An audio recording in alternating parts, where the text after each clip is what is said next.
Dear students, आज का हमारा जो टॉपिक है, आज हम फर्स्ट ईयर की फ़िज़िक्स को स्टार्ट करेंगे। उसके फर्स्ट चैप्टर का जो टॉपिक है जो कि इंट्रोडक्शन ऑफ फ़िज़िक्स है। आज हम सिर्फ फ़िज़िक्स की इंट्रोडक्शन करेंगे और फ़िज़िक्स के कुछ टूल्स हैं जिनके जिनके ज़रिए से हम फ़िज़िक्स को स्टडी कर सकते हैं, उसको हम उनको हम स्टडी करेंगे। तो सबसे पहले फ़िज़िक्स को पढ़ने से पहले हम साइंस की डेफिनेशन की तरफ आते हैं। What is science? तो स्टूडेंट्स, साइंस बेसिकली हमारे पास एक नॉलेज है जो बेस करता है ऑब्जर्वेशन, एक्सपेरिमेंटेशन, इन दो चीज़ों के ऊपर। यानी साइंस वो नॉलेज है जिसमें हम सिर्फ चीज़ों को ऑब्ज़र्व करते हैं, ऑब्ज़र्व करने के बाद उस फिनोमिने को एक्सपेरिमेंटली प्रूव करते हैं, फिर उसके बाद एक थ्योरी, एक नज़रिया बयान करते हैं। एक नज़रिया जो है फिर उसको जब वो बार बार एक्सपेरिमेंट्स के ऊपर पूरा उतरता है तो फिर हम उसको एक कानून की हैसियत दे देते हैं। इस तरह साइंस जो हमारे पास है वो एक ऐसा नॉलेज है जो बेसिकली अगर हम हिस्ट्री में जाएँ तो साइंस का जो नॉलेज है वो दो चीज़ों पर डिवाइड करता है। साइंस का जो नॉलेज है वो डिवाइड होता है दो चीज़ों पर, जिसमें हमारे पास आती है एक बायोलॉजिकल साइंस, एक हमारे पास आती है फिज़िकल साइंस।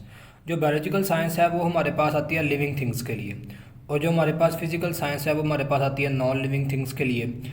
और जो फिज़िकल साइंस में जो सब्जेक्ट्स जिनको डील किया जाता है उन सब्जेक्ट्स में हमारे पास मैथ, केमिस्ट्री, फिज़िक्स एक्सेट्रा इस तरह के सब्जेक्ट आ जाते हैं। अब हम फिज़िक्स की बात करते हैं कि फ़िज़िक्स हमारे पास वो नॉलेज है जो कि साइंस की ब्रांच है जिसमें हम स्टडी करते हैं मैटर को, एनर्जी को और इंटरेक्शन, यानी मैटर को एनर्जी में और एनर्जी को मैटर में कैसे तब्दील किया जाता है, इन तीन चीज़ों की स्टडी।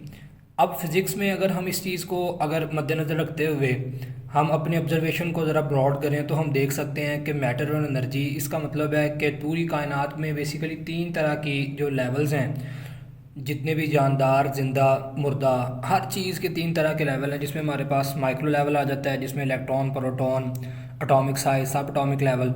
मैक्रो लेवल में हमारे पास आ जाता है जैसे सूरज, चाँद, सितारे, गैलेक्सीज़। और इसके बाद हमारे पास इंटरमीडिएट लेवल, जैसे हमारी ज़मीन पर हम बहुत सारे ऑब्जेक्ट देखते हैं जो ना तो इलेक्ट्रॉन, प्रोटॉन जितने हैं और ना ही सूरज, चाँद, सितारों जितने हैं, यानी कि वो इनके दरमियान में बेस करते हैं, जैसे पहाड़ हो गए, गाड़ियाँ हो गई, ये सारे। अब उसके बाद अगली चीज़ ये आती है कि हम डेफिनेशन ऑफ फिज़िक्स देखें, जिसमें हमने देखा था कि हमारे पास फिज़िक्स जो है, हमने देखा था फिज़िक्स हमारे पास वो नॉलेज है जो मैटर और एनर्जी को डिस्क्राइब करती है। तो फिज़िक्स को स्टडी करने के लिए सबसे पहले में मैटर और एनर्जी के बारे में चीज़ों का मुकम्मल तौर पर अहाता करना होगा। तो मैटर हमारे पास वो वाली, फिज़िक्स में मैटर बेसिकली, या फिज़िक्स में ले लें, साइंस में मैटर उस चीज़ को कहते हैं जिसके पास दो खसूसियत हों। पहली खसूसियत कि वो मास रखती हो, और मास बेसिकली, अब देखें ना, मैटर को समझने के लिए फिर हमें मास को फिर समझना पड़ेगा। तो मास बेसिकली क्वांटिटी ऑफ मैटर होती है, यानी एटमों का मजमूआ। और उसके बाद एक दूसरी चीज़ हमारे पास आती है कि मैटर की एक दूसरी प्रॉपर्टी है कि कैन ऑक्यूपाई स्पेस, यानी जो मैटर है वो स्पेस को ऑक्यूपाई करता है। यहाँ स्पेस से मुराद स्टूडेंट्स ये नहीं है कि कोई खाली जगह, नहीं, स्पेस से मुराद है कोई जगह, कोई जगह। स्पेस से मुराद यहाँ पर वो नहीं है कि जैसे हम लेट सपोज हम देखते हैं कि हमारी अर्थ के बाहर जितना भी एरिया है उसको हम स्पेस बोलते हैं। यहाँ स्पेस से मुराद वो नहीं है, यहाँ स्पेस से मुराद है कोई भी जगह। जैसे कि मिसाल के तौर पर कोई भी मटेरियल, कोई भी मटेरियल, हम भी हैं किसी जगह पर बैठने के लिए किसी जगह को ऑक्यूपाई करते हैं, तो स्पेस से मुराद है वो जगह जो किसी मटेरियल, जिसके ऊपर मटेरियल पड़ा हुआ है। एग्जाम्पल के तौर पर हम यहाँ पे ये देख सकते हैं कि हमारे पास मैटर की कुछ एग्जांपल्स लिखी हैं, जैसे बुक है, जैसे हवा है, पानी है। तो यहाँ पर एक चीज़ जो है मैंने आपको जैसे बताई वो मैंने लिख भी दी है कि हमारे पास जो स्पेस, यानी कि दो वो मटेरियल जो अपनी स्पेस को नहीं छोड़ सकते जब तक हम उनको वहाँ से गैर हाजिर ना कर दें या हम उनको डिस्प्लेस ना कर दें। उसके बाद हमारे पास एनर्जी आ जाती है। तो एनर्जी बिल्कुल ही मैटर के अपोजिट होती है, यानी एनर्जी वो चीज़ है जो ना तो मास रखती है और ना ही स्पेस को ऑक्यूपाई करती है। जैसे हमारे पास रोशनी है, लाइट है। मिसाल के तौर पर यहाँ पर ये जो जितना एरिया जिस यहाँ पे लाइट लिखा हुआ है, इस एरिया के ऊपर अगर लाइट पड़ रही है तो मैं उस लाइट की जगह पर अपनी पेंसिल को रखता हूँ, तो आप ये देख सकते हैं कि पेंसिल ने लाइट को हटाए बगैर उसकी जगह पर कब्जा कर लिया है। इसका मतलब हर वो चीज़ जो कि स्पेस ऑक्यूपाई नहीं करती, इसका मतलब अल्टीमेटली उसका मास नहीं है, और जिसका मास नहीं है वो चीज़ हमारे पास एनर्जी कहलाती है। उसके बाद हमारे पास फिज़िक्स के टूल्स आ जाते हैं। फिज़िक्स के टूल्स में हमारे पास जो मेन टूल है, एक ही टूल है बेसिकली, वो टूल है हमारे पास फ़िज़िकल क्वांटिटीज़। फ़िज़िकल क्वांटिटीज़ का मतलब है, अगर हम उसको उर्दू में बयान करने की कोशिश करें तो ये तबाही मिकदारें बनती हैं। यानी फ़िज़िकल से मुराद है कि anything which have some scene of I, जिसको हम अपनी आँख से देख सकें, फ़िज़िकली उसको महसूस कर सकें। तो इसकी अगर फिज़िकली फ़िज़िक्स की लैंग्वेज में डेफिनेशन करें तो फ़िज़िक्स की लैंग्वेज में फ़िज़िकल क्वांटिटीज़ वो क्वांटिटीज़ होती हैं जो मेजरेबल होती हैं। अब अगर हम मेजरेबल की बात करें तो मेजरेबल क्वांटिटीज़ बेसिकली वो होती हैं जिसकी दो प्रॉपर्टीज़ हैं। यानी वो वाली क्वांटिटीज़,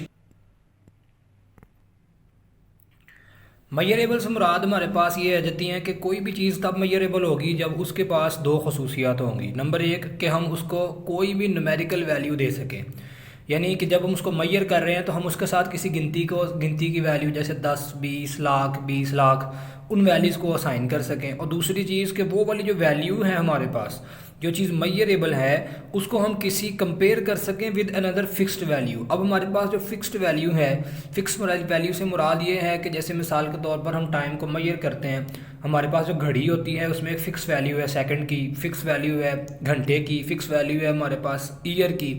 तो हम टाइम को उस घड़ी के लिहाज से, उसके ऊपर जो फिक्स वैल्यूज़ हैं उसके लिहाज से मेजर करते हैं, और वो जो फिक्स्ड वैल्यू है उसको हम बोलते हैं यूनिट। और जब तक किसी भी क्वांटिटी में ये दो चीज़ें नहीं आती, हम उस क्वांटिटी को मेजर नहीं कर सकते।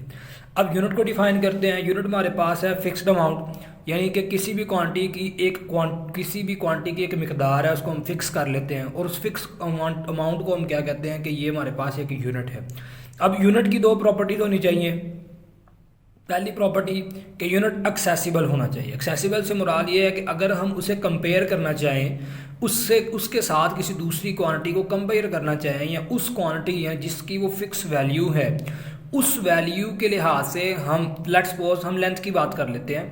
अगर हमने लेंथ को मापना है तो हमने लेंथ का यूनिट रखा हुआ मीटर, तो हम उस मीटर जो हमारे पास उसका यूनिट है उसको फिज़िकली उसके साथ किसी दूसरी चीज़, लेट्स सपोज किसी कपड़े की बात कर लेते हैं, उसको मेजर करने के लिए हम उसके साथ कंपेयर कर सकते हैं। उसके बाद इनवेरिएबल से मुराद ये है कि यूनिट की ये प्रॉपर्टी ये होनी चाहिए कि वो तब्दील ना हो। ये ना हो कि 2 साल बाद, 3 साल बाद, या गर्मी की वजह से, या सर्दी की वजह से, या किसी भी फिजिकल बिहेवियर की वजह से वो जो हमारे पास यूनिट की कीमत है वो चेंज हो जाए। तो यूनिट की दो प्रॉपर्टीज़ हैं, ये आपने याद रखनी है। जब तक कोई भी बॉडी इन दो प्रॉपर्टीज़ को कवर नहीं करती तब तक वो बॉडी कभी भी यूनिट नहीं बन सकती। उसके बाद हमारे पास टाइप्स आ जाती हैं फिजिकल क्वांटिटीज़ की। उसमें हमारे पास 3 टाइप्स हैं। फर्स्ट ईयर में 3 टाइप्स हैं। मैट्रिक में हमने 2 टाइप्स पढ़ी थी। फर्स्ट ईयर में हमारे पास एक बेस क्वांटिटीज़ है, एक ड्राइव्ड क्वांटिटी है, एक सप्लीमेंट्री क्वांटिटी है। अब बेस क्वांटिटी की अगर हम डेफिनेशन करें तो बेस क्वांटिटी हमारे पास वो वाली क्वांटिटी होती है जो बना देती हैं which forms all other quantities, यानी जिसकी वजह से बाकी तमाम क्वांटिटीज़ बनती है, उनको हम बेस क्वांटिटीज़ बोलते हैं। ये तादाद में 7 होती हैं। 7 से ज़्यादा बेस क्वांटिटीज़ मौजूद नहीं हैं। इसमें हमारे पास mass, time, temperature, current, amount of matter. ये अमाउंट ऑफ मैटर बेसिकली एक ऐसी क्वांटिटी है। मास और अमाउंट ऑफ मैटर से आपने कंफ्यूज नहीं हो जाना। मास बेसिकली इस्तेमाल होती है मैक्रो लेवल पर और इंटरमीडिएट लेवल पर, यानी कि बड़ी बॉडीज़ के लिए या दरमियानी बॉडीज़ के लिए, यानी जो सब अटोमिक लेवल पर बॉडीज़ नहीं पाई जाती। और अमाउंट ऑफ मैटर जो है ये सब अटोमिक लेवल पर या अटोमिक लेवल पर जो बॉडीज़ हैं उनको मेजर करने के लिए। और उसके बाद इंटेंसिटी ऑफ लाइट, रोशनी की शिद्दत और लेंथ। ये हमारे पास 7 क्वांटिटीज़ हैं जिनको हम बेस क्वांटिटीज़ बोलते हैं। अब अगर हम इन बेस क्वांटिटीज़ के यूनिट्स की बात करें तो हमारे पास बेस क्वांटिटीज़ के बेसिक यूनिट हमारे पास आते हैं। मास, इसका यूनिट है किलोग्राम। टाइम का यूनिट है सेकंड। करंट का unit ampere. Amount of matter का यूनिट है candela. Sorry amount of matter नहीं, हमारे पास ये कैंडेला जो है वो यूनिट है इंटेंसिटी ऑफ लाइट का। उसके बाद टेम्परेचर का यूनिट केल्विन, लेंथ का यूनिट मीटर, और अमाउंट ऑफ मैटर का यूनिट है मोल। आपने केमिस्ट्री में पढ़ा होगा, केमिस्ट्री वाले जो स्टूडेंट्स हैं उन्होंने वो इसके साथ फेमिलियर होंगे, उन्होंने इसको देख लिया होगा, इसको स्टडी भी किया होगा।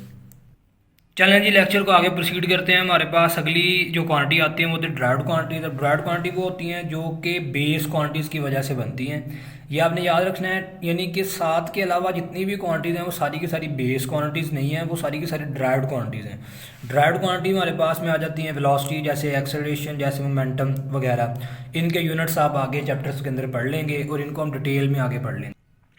उसके बाद हमारे पास थर्ड टाइप आती है, वो हमारे पास सप्लीमेंट्री क्वांटिटी। अब सप्लीमेंट्री क्वांटिटी बेसिकली अगर हम इसकी बेसिक डेफिनेशन करें तो बुक में तो लिखी हुई है between base and rod quantities, लेकिन इसकी बेसिक डेफिनेशन ये बनती है कि इनके ऊपर जब डिमेंशनल एनालिसिस किया जाता है तो इनकी डिमेंशन नहीं होती, यानी ये डिमेंशन लेस क्वांटिटीज होती हैं, यानी इन क्वांटिटीज़ की कोई भी डिमेंशन नहीं होती। इसमें दो क्वांटिटीज शामिल की गई हैं, उसमें हमारे पास प्लेन एंगल है और सॉलिड एंगल है। बेसिकली प्लेन एंगल हमारे पास वो वाला एंगल है जो सबटेंडेड होता है at the centre of circle. जैसे आप कोई सर्कल बनाते हैं तो सर्कल के सेंटर के ऊपर जो एंगल बनता है उसको हम प्लेन एंगल बोलते हैं, और उस एंगल का जो यूनिट है यानी कि सप्लीमेंट्री यूनिट वो है रेडियन।